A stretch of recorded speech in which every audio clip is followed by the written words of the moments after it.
reflectix on the outside of my window for so long that I haven't been able to show you guys my newest stickers, some of which I only just applied. The wind is blowing like a bitch down here, which means I probably won't be able to use this clip, but let's get up here. We've got a lot of these are YouTubers, but not all.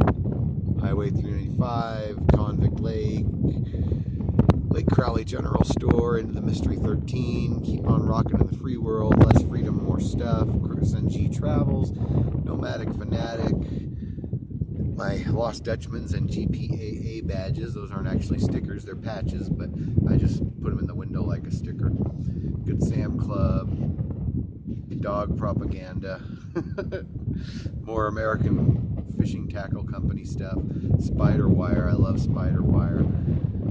More generic stickers, Renogy. Renogy's awesome. Polestar is an awesome company. These dicks are new. Yeah, you watch a lot of YouTube, you probably know who they are. You probably know why they don't mind being called dicks. Lake Isabella, June Lake. We still got a bunch of room.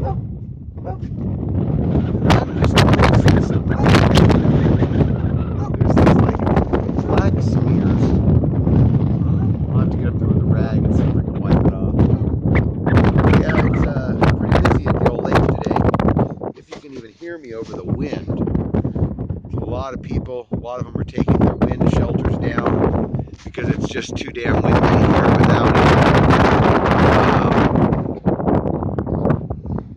People even taking their tents down, and it's a Tuesday, so it's not like it's a holiday weekend or anything.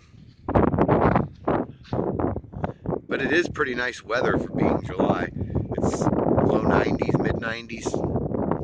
Anyways, I just wanted to show you guys a quick update on the sticker situation.